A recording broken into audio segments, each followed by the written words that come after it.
Hello everyone, welcome back to my YouTube channel. आप सबका स्वागत है मेरे यूट्यूब चैनल पे। और आज हम जो टॉपिक डिस्कस करने वाले हैं वो कोई चैप्टर नहीं है, एक चैप्टर के क्वेश्चन आंसर का डिस्कशन आज हमारे चैनल पे होने वाला है, जिसका नाम है आरटी 2009। तो हमने आरटी 2009 के बारे में ऑलरेडी काफ़ी डिटेल में मैंने आपको मेरे प्रीवियस वीडियोज़ में पढ़ा दिया है। तो आज हम जो करने वाले हैं वो है कुछ सिलेक्टेड क्वेश्चंस के डिस्कशन, जो कि पहले भी आपके जो प्रीवियस टीचिंग एग्जाम्स हुए हैं उसमें आ चुके हैं।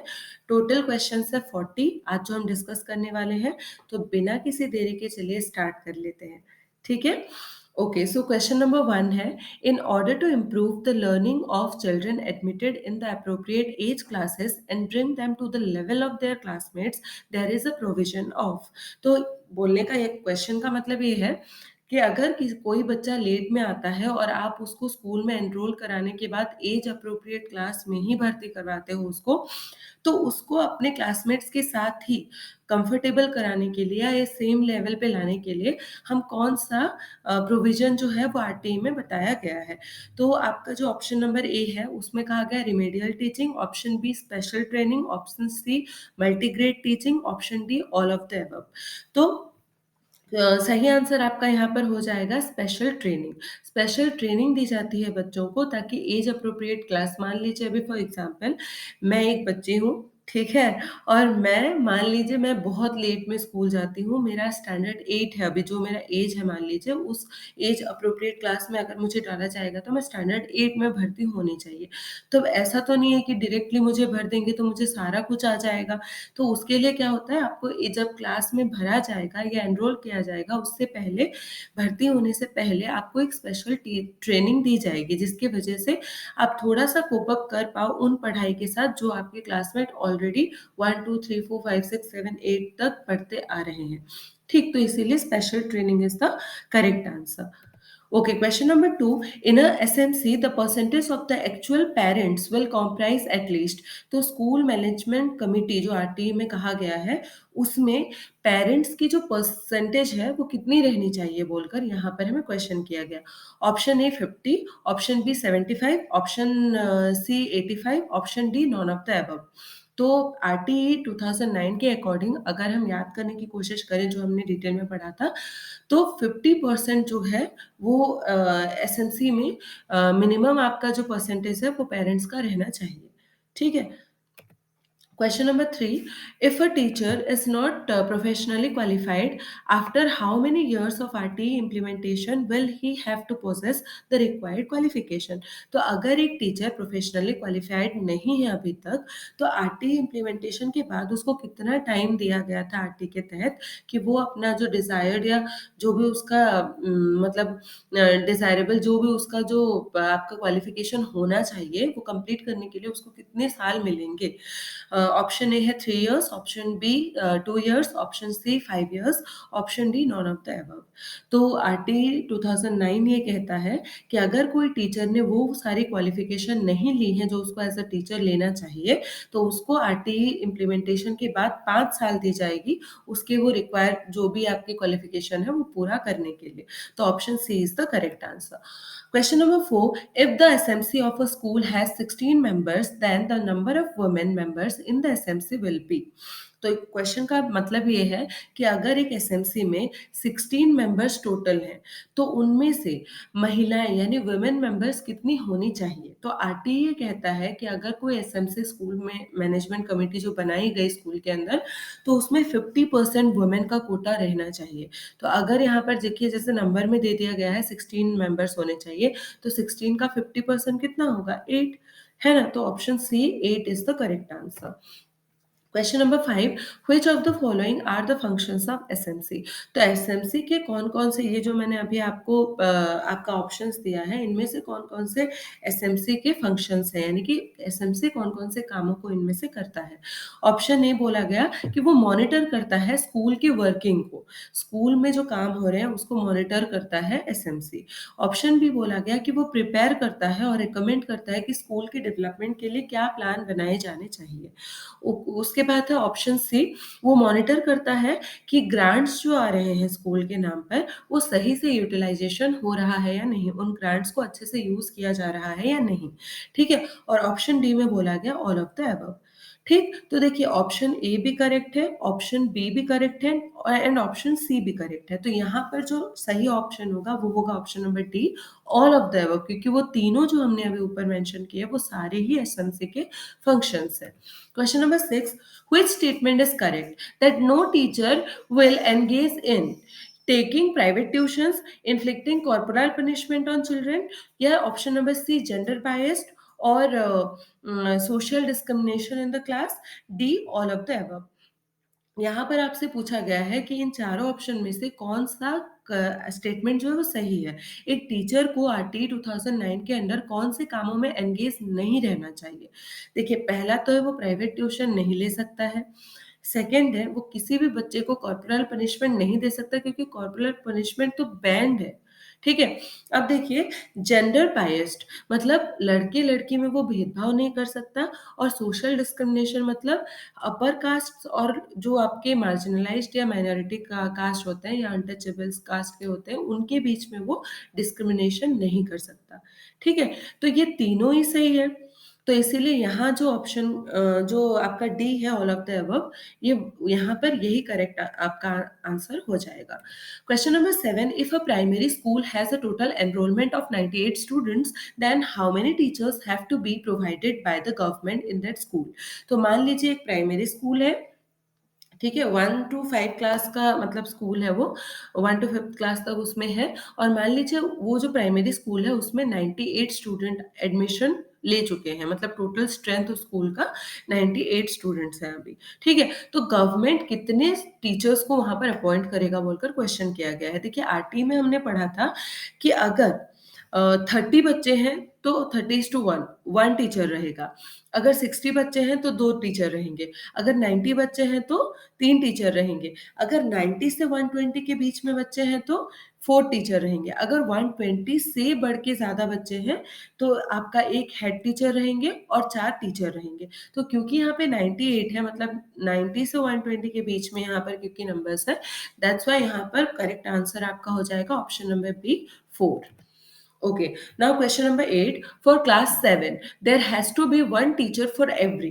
तो यहाँ पर क्लास 7 की बात की गई है, ठीक है, ये अब अपर प्राइमरी में हम आ गए क्योंकि 6 to 8 की बात अभी यहाँ पर हो रही है, तो 7 क्लास का एक स्टैंडर्ड है, उस स्टैंडर्ड के बच्चों के लिए कितने टीचर रहने चाहिए। ठीक है, मतलब एक टीचर है तो कितने बच्चे होंगे ये आपको पता लगाना है। तो देखिए अपर प्राइमरी के लिए हमने यहाँ पर पढ़ा था हमारे आरटी 2009 में कि अपर प्राइमरी के अगर बच्चे हैं तो एक टीचर अगर है तो 35 चिल्ड्रन होंगे वहां पे। ठीक है, तो मिनिमम 35 चिल्ड्रन में एक टीचर वहां होता है, तो option B 35 children is the correct answer. Okay, question number 9, the number of working days in an academic year for class 3 are. तो क्लास 3 के स्टैंडर्ड के लिए जो एकेडमिक ईयर में जो पूरा जो टोटल आपका वर्किंग डेज होगा वो कितने दिन का होना चाहिए।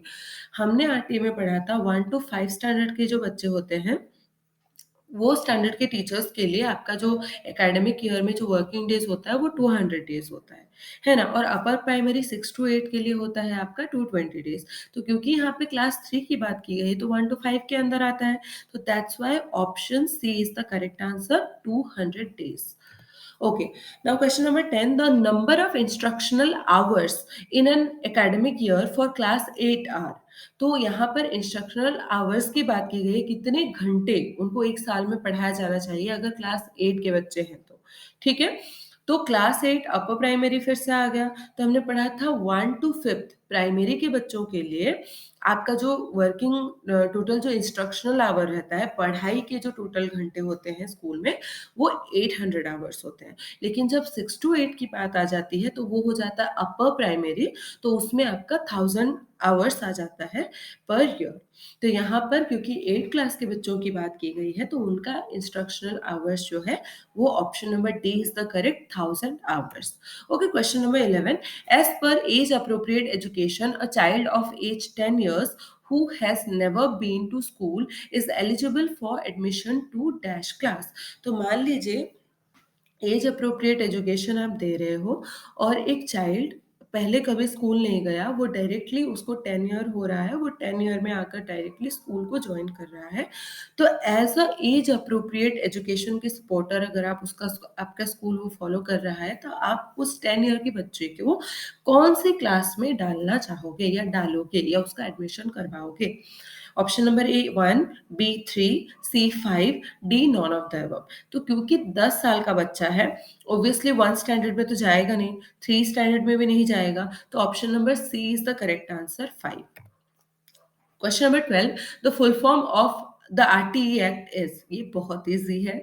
तो आरटीई का फुल फॉर्म क्या होता है, यहाँ हमें पूछा गया है। तो आरटीई का फुल फॉर्म होता है ऑप्शन नंबर आपका राइट टू, हाँ, right to free education act. तो आपका हो जाएगा option number A is the correct, right to free education act. Okay, RTE.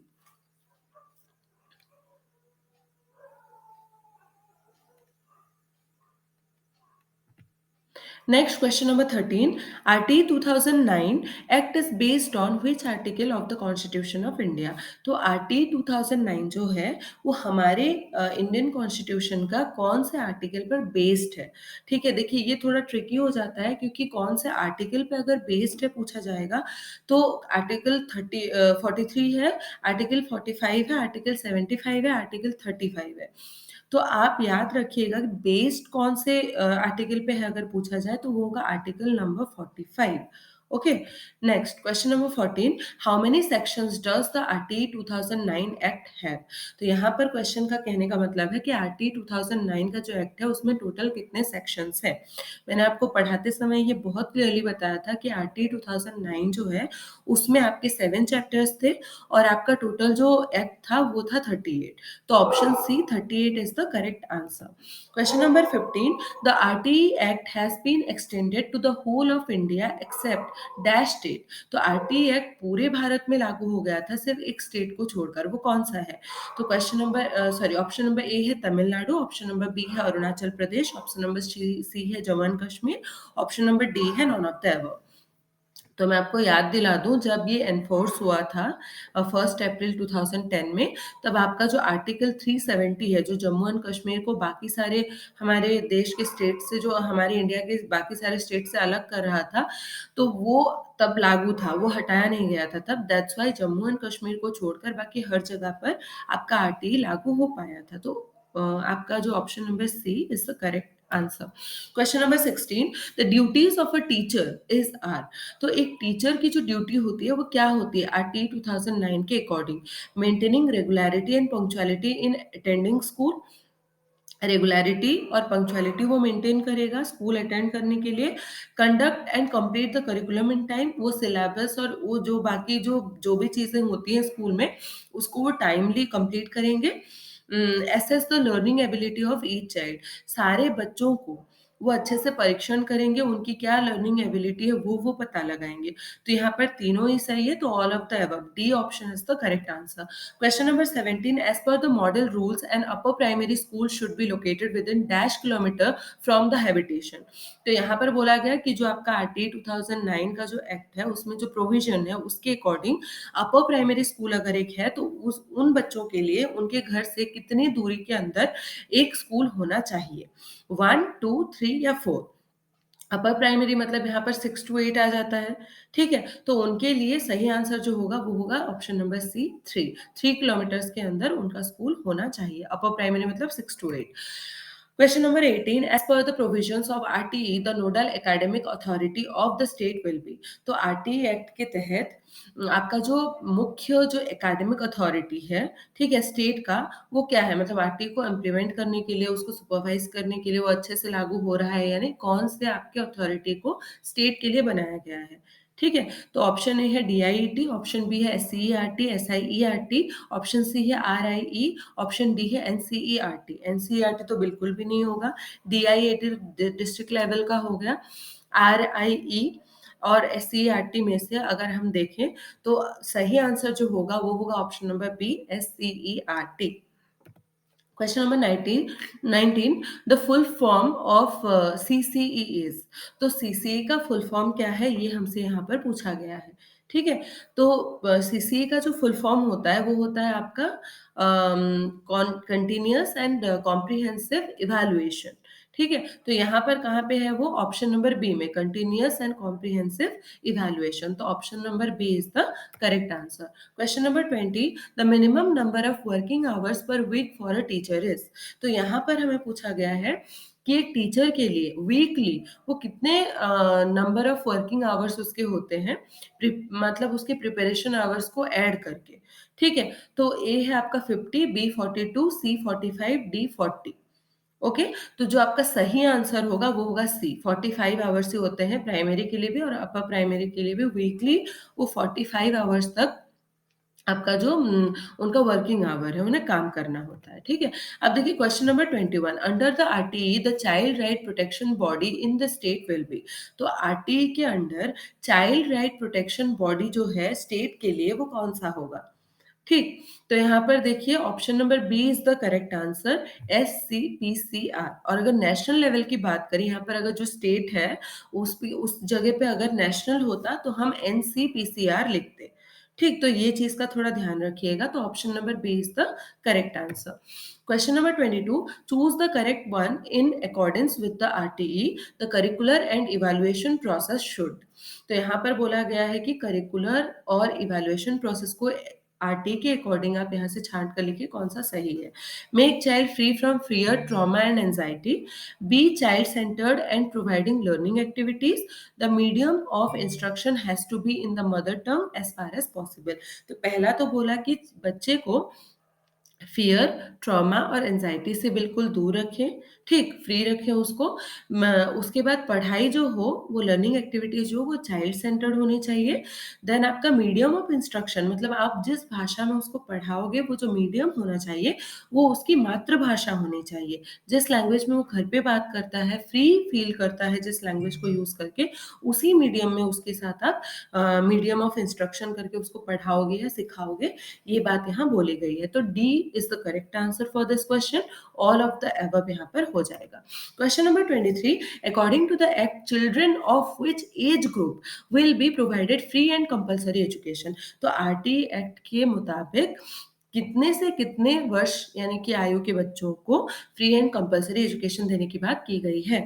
ठीक है, तो यहाँ पर क्या हो जाएगा आपका, ये बहुत इजी है। क्वेश्चन नंबर 23 का जो आंसर हो जाएगा वो होगा option number 3, sorry option number C, 6 years to 14 years के बच्चों को। ठीक है, 6 से 14 आयु के वर्ष के बच्चों को फ्री एंड कंपल्सरी एजुकेशन देने की बात आरटी कहता है।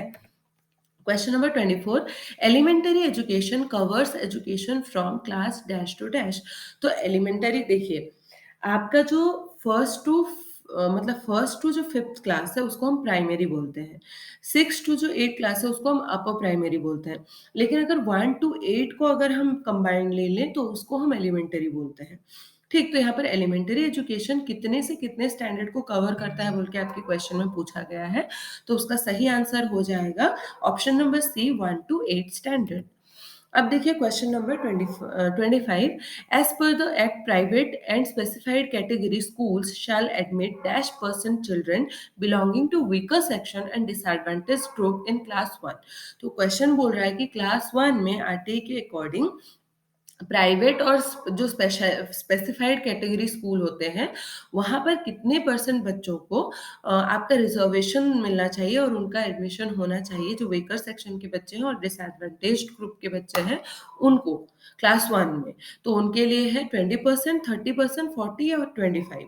तो यहाँ पर आपका जो सही आंसर है वो हो जाएगा ऑप्शन नंबर डी, 25%। ठीक है, अब देखिए question number 26, which of the following is not one of the conditions that the right to education act of India sets out। तो यहाँ पर इन चारों में से कौन सा ऐसा नियम आरटी के द्वारा लागू नहीं हुआ है। ठीक है, यहाँ पर मुझे ये लगता है कि आपका जो ऑप्शन नंबर ए है वो बोल रहा है कि teachers must be properly trained in order to teach in state school. बिल्कुल सही बात है। स्टेट्स के जो गवर्नमेंट स्कूल है वहां पर टीचर को अगर पढ़ाना है तो उसको पूरा प्रॉपर्ली ट्रेंड होना चाहिए, ये बात की गई है। सही है, ये गलत नहीं होगा। Students must be provided with scholarship to attend private school. यहाँ पर ये पूछा गया, मतलब ये बोला गया ऑप्शन नंबर बी में कि स्टूडेंट्स को अगर प्राइवेट स्कूल में पढ़ना है तो उनको एक स्कॉलरशिप प्रोवाइड करना पड़ेगा। ऑप्शन नंबर सी बोल रहा है कि स्टेट रिस्पॉन्सिबल है बच्चों को, मतलब एवरी चाइल्ड को स्कूलिंग प्रोवाइड करने के लिए, ये भी सही बात है। Option D, school must not turn down any student, मतलब स्कूल कभी भी किसी बच्चे को एडमिशन देने से मना नहीं कर सकता है। तो ए, सी एंड डी तो सही लग रहा है। प्रॉब्लम अगर लग रहा है तो ऑप्शन नंबर बी में ही, student must be provided with scholarship, मतलब स्टूडेंट कैसे स्कॉलरशिप देंगे अगर उनको प्राइवेट स्कूल में पढ़ना है तो, ये तो ज़रूरी नहीं है। ठीक है? तो ये बात तो आरटीई ने बिल्कुल भी नहीं की है। तो इसके अलावा बाकी सारे सही हैं, तो option B is the correct answer for question number 26। ठीक है? Question number 27. Which amendment to the Indian Constitution made right to education as a fundamental right? तो हमारे इंडियन कॉन्स्टिट्यूशन में कौन सा संशोधन, कौन सा सुधार किया गया था, कौन सा अमेंडमेंट किया गया था, कौन से नंबर का, जिसके द्वारा आपके एजुकेशन को as a fundamental right introduce किया गया? Option number A 86, option number B 101st, option number C 81st, option number D 95th। तो यहाँ पर सही आंसर आपका हो जाएगा option number B A, 86। Option number A is the correct answer for question number 27। Question number 28, which article was inserted after the 86th amendment to the constitution? तो 86 constitution का amendment जब हो गया उसके बाद कौन सा जो नया आर्टिकल को इंसर्ट किया गया, तो हमने पढ़ा है कि 21 ए, आर्टिकल 21 के ए के अंदर आपका जो एजुकेशन है उसको एक फंडामेंटल राइट डिक्लेयर किया गया था बच्चों के लिए। तो option C is the correct answer. Question number 29, any kind of donation or contribution or payment other than the fee notified by the school is called. तो कोई भी तरीके का पेमेंट, ठीक है, फी को अगर छोड़कर स्कूल के बाहर अगर कोई भी डोनेशन, कंट्रीब्यूशन या पेमेंट दिया जाता है उसको क्या कहा जाएगा? ठीक, development fee, capitation fee, tuition fee या रजिस्ट्रेशन फी? तो यहाँ पर option number B is the correct answer, capitation fee उसको कहा जाता है। अगर स्कूल फी को छोड़कर डोनेशन, कंट्रीब्यूशन, पेमेंट किसी भी प्रकार से अगर पैसे लिए जाते हैं तो उसको हम कैपिटेशन फी ही कहते हैं। Question number 30. A school for classes 1 to 5 should be established within a walking distance of dash kilometer of the neighborhood. मतलब अगर 1 to 5th क्लास के अगर बच्चे हैं एक जगह पे तो उनका घर से, उनके घर से कितने किलोमीटर के अंदर, डिस्टेंस के अंदर ही स्कूल होना चाहिए बोलकर यहाँ पूछा गया। ऑप्शन नंबर ए है 1 किलोमीटर, ऑप्शन नंबर बी है 2 किलोमीटर, ऑप्शन नंबर सी है 3 kilometre and option number D है 4 किलोमीटर। तो यहाँ पर प्राइमरी की बात की गई है, मैंने थोड़ी देर पहले ही आपको बोला था कि 1 टू 5 के अगर बच्चे हैं तो उनके घर से 1 किलोमीटर के अंदर ही उनका स्कूल अवेलेबल होना चाहिए। तो option number A 1 kilometre is the correct answer. Question number 31, what is the share of centre state fund for implementation of RTE act 2009?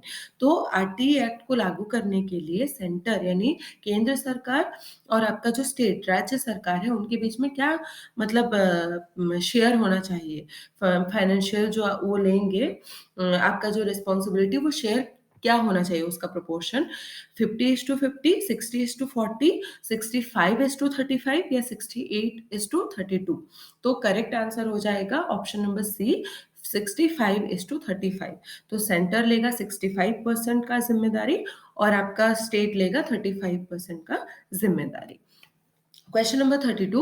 What is the share of central government any state fund for implementation of RTE Act 2009? लेकिन अगर north eastern state की बात आ जाती है तो central government जो है वो थोड़ा ज़्यादा लेता है और आपका जो नॉर्थ ईस्टर्न स्टेट है वो थोड़ा कम रिस्पॉन्सिबिलिटी लेते हैं। ठीक है, तो यहाँ पर आपका जो सही रेशियो है वो हो जाएगा option number B 90:1 is the correct answer. ठीक है, अब देखिए question number 33, which is not true in respect of child belonging to disadvantaged group? तो यहाँ पर कौन सा बात सही नहीं है डिसएडवांटेज्ड ग्रुप के बच्चों के लिए? ठीक, तो child belonging to scheduled caste नहीं है तो डिसएडवांटेज्ड ग्रुप में आएंगे। Child belonging to upper class नहीं, ये गलत हो जाएगा। Child belonging to scheduled tribe आएंगे। Child belonging to socially and economically backward class, ये भी आएगा। तो option number C child belonging to scheduled tribe sorry, option number B, child belonging to upper class is the correct answer. ये नहीं आएंगे disadvantage group में, ठीक है। अब देखिए what is the question number 34, what is the full form of PCR. ठीक है, तो इसका जो सही आंसर है वो मैं डायरेक्ट आंसर अभी बता देती हूँ, वो होगा आपका option number C, pupil cumulative record. ठीक है। Question number 35, which of the following statements are not true. जो आरटी के अकॉर्डिंग ही ऑप्शन नंबर ए में बोला गया कि 6 साल से अगर ज्यादा बच्चा है उसको स्कूल में एडमिट नहीं किया जाएगा, ये तो गलत ही है ना। A child will not be admitted in a class appropriate to his her age, ये भी सही नहीं है। A child will not have the right to receive special training, ये भी सही नहीं है। A child can not continue his or education after 14 years, ये भी सही नहीं है। कहाँ पर लिखा गया है कि वो 14 ईयर्स के बाद अपना एजुकेशन कंटिन्यू नहीं कर सकता है। ठीक, तो यहाँ पर क्योंकि सारे गलत हैं तो D, all of the above is the correct answer. Question number 36, when did RTE act 2009 come into existence. RTE 2009 act जो है वो कब एग्जिस्टेंस में आया था, कब उसको एनफोर्स किया गया था, लागू कब हुआ था वो। ठीक है, तो उसका जो सही आंसर होगा वो होगा ऑप्शन नंबर डी, 1 अप्रैल 2010 को वो लागू हुआ था। ठीक है, एनफोर्स हुआ था या एग्जिस्टेंस में आया था। Okay, question number 37, children of what classes are covered under this act. तो कौन से क्लास के बच्चों को आरटीई एक्ट 2009 के अंडर में कवर किया गया है। ठीक है, तो एलिमेंट्री एजुकेशन की बात क्योंकि आरटीई करता है तो एलिमेंट्री एजुकेशन में तो 1 to 8 स्टैंडर्ड के बच्चे ही आते हैं, तो यहाँ पर option number D is the correct answer, 1 to 8। Question number 38, what is the full form of PTR. Okay, ये इंपॉर्टेंट क्वेश्चन है। ये पीटीआर जो टर्म है ये आपको याद रखना चाहिए।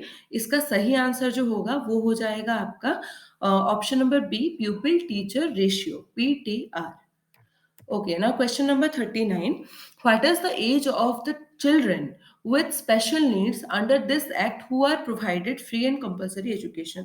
तो स्पेशल नीड के अगर बच्चे हैं, मैंने आपको पढ़ाया था आरटी का, अगर आपने मेरा क्लास देखा होगा उसमें मैंने पढ़ाया था कि अगर स्पेशल नीड वाले बच्चे होते हैं, ठीक है, जो चिल्ड्रन विद स्पेशल नीड होते हैं, वो अगर हैं, मतलब उनके केस में थोड़ा एक्सेप्शनल एज हो जाता है आरटीई का, उसमें 6 to 18 ईयर्स हो जाता है। ठीक है, अगर चिल्ड्रन विद स्पेशल नीड्स है तो यहाँ पर आपका question option number B is the correct answer. Okay, last question of this session, question number 40, what is India's rank to have made education a fundamental right for every child. यहाँ पर पूछा गया है कि आपका जो एजुकेशन को एक फंडामेंटल राइट जब बना दिया चाइल्ड के लिए या बच्चों के लिए जब हमारे इंडिया में, तो वो कितने कंट्रीज में से एक बन गया, मतलब वो कितने कंट्री में से एक उसमें वो शामिल हो गया। 136, 140, 135 या 145। तो यहाँ पर हमारा इंडिया जब राइट टू एजुकेशन लागू करने के बाद चिल्ड्रन के लिए, उसका रैंक मतलब वो 135th कंट्री में से एक बन गया। ठीक है, तो option number C is the correct answer. Okay, I hope आप लोगों को ये अच्छा लगा होगा सेशन, और ये काफी इंपॉर्टेंट क्वेश्चन है, तो ज्यादातर ये रिपीटेड क्वेश्चन है जो आपके एग्जाम्स में आते हैं। तो आई होप कि आप लोगों को अच्छा लगा होगा, और आप लोगों ने कितने सारे क्वेश्चन अच्छे से अटेंड किया और कितने आपके करेक्ट आंसर्स थे, आप मुझे प्लीज़ कमेंट में बताना। ठीक है, और अगर आपको ऐसे सेशंस और चाहिए तो आप मुझे प्लीज़ कमेंट में बताना, तो मैं इस तरीके के वीडियोस जो है और ज़्यादा अपलोड करूँगी। Thank you. और अगर आपको अच्छा लगा मेरा सेशन तो प्लीज़ प्लीज़ चैनल को सब्सक्राइब ज़रूर कर दीजिएगा और अपने फ्रेंड्स के साथ शेयर भी ज़रूर करिए।